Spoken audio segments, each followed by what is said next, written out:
விவசாயங்கள் செய்யும் அனைத்து தெய்வங்களுக்கும் என்னுடைய வணக்கம்.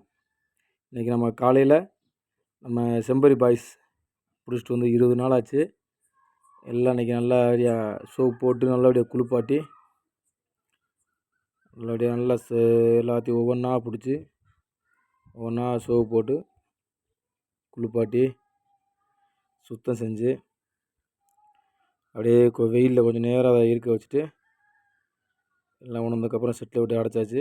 அதுக்கப்புறம் நம்ம தோட்டத்துக்கு போய் நம்ம செம்பரி பாய்ஸுகளுக்கு அகத்திக்கீரை வந்து ஆடு வளர்ப்பில் ரொம்ப ரொம்ப முக்கியமானது. ஆடுகளுக்கு பசுந்தீவனம் கொடுத்தா தான் அது கொஞ்சமாவது பசுந்தீவனம் கொடுத்தா தான் அந்த குட்டி வந்து ஆரோக்கியமாக இருக்கும். நல்ல செரிமான சக்தியும் அது கிடைக்கும். அதில் நம்ம தோட்டத்தில் போய் இன்றைக்கி காலையில் அகத்திக்கீரை வெட்டிட்டு அப்படியே தோட்டத்து பக்கமாக போய் அகத்திக்கீரை வெட்டி அப்படியே ஒவ்வொன்றா கட் பண்ணிட்டோம் பாருங்கள்.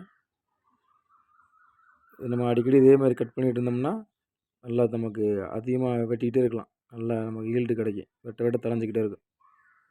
தண்ணி ஒன்று தான் அதுக்கு, தண்ணி விடணும் நல்லா வளர்ச்சி ஆகும் அகத்தி. அதை வெட்டி அப்படியே வீட்டுக்கு கொண்டு போனோம். வீட்டில் கொண்டு போய் நமக்கு இந்த செம்பரி கிடாய் வளர்ப்புக்கு இந்த சாப் கட்ரு ஒன்று வாங்கி வச்சுருக்கோம். நம்ம MDM பாகுபலின்னு சொல்லி இது கோயம்புத்தூரில் கிடைக்குது. இதை நம்ம ஒன்று வாங்கி வச்சு இந்த மாதிரி அகத்தியாக இருக்கட்டும், சோழநாத்தாக இருக்கட்டும், சூப்பர் நேப்பியரு, மல்பேரி எல்லா வகையான தீவனங்களும் இதில் வெட்டிக்கலாம். இதில் அப்படியே உள்ளே விட்டோம்னா அப்படியே சின்னதாக பொடிசாக நறுக்கி சின்ன சின்னதாக கொடுத்துரும். ஆடு வந்து எதுவுமே வேஸ்ட் பண்ணாது. அழகாக சாப்பிட்றதுக்கு நல்லா வசதியாக இருக்கும். நல்ல ஒரு சத்துக்கள் நிறைந்த தீவனங்கள் இதெல்லாம். ஆடுகளுக்கு வந்து மெயினாக வந்து பசுந்தீவனம் கொடுத்தா தான் உங்களுக்கு வந்து அந்த செரிமான சக்தி, ஆடு அந்த புழுக்கையெல்லாம் நல்லா கரெக்டாக போடும். இல்லாட்டி கழிச்சல் ஏற்படும். பசுந்தீவனம், வரத்தீவனம் எல்லாமே கலந்து கொடுக்கணும். வெட்டி கொண்டு வந்து நமக்கு ட்ரேயில் போடுறோம். ட்ரேயில் அப்படியே போட்டு ஈவனாக ஒரே மாதிரி போட்டு அப்படியே பரப்பி விட்டோம்னா ஆடு வந்து அழகாக வந்து தலையை விட்டு ஒன்றுன்னா வந்து நல்லா எடுத்து சாப்பிட்ரும்.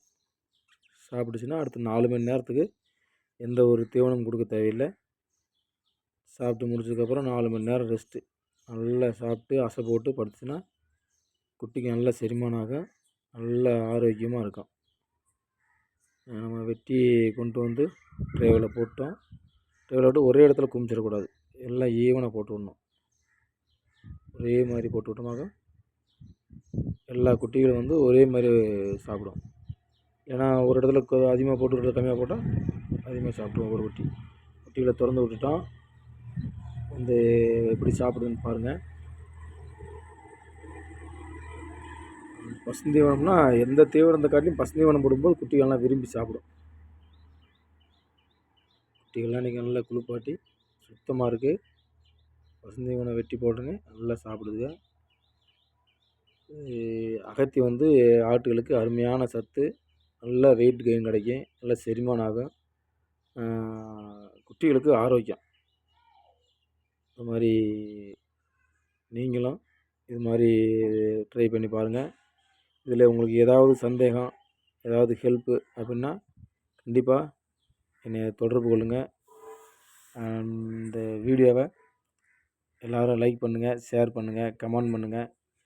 நம்ம சேனலை TN57 விவசாயி சேனலை சப்ஸ்கிரைப் பண்ணாதவங்க தயவு செஞ்சு சப்ஸ்கிரைப் பண்ணுங்கள். அடுத்தடுத்து நம்ம வீடியோ பதிவிட இருக்கோம்.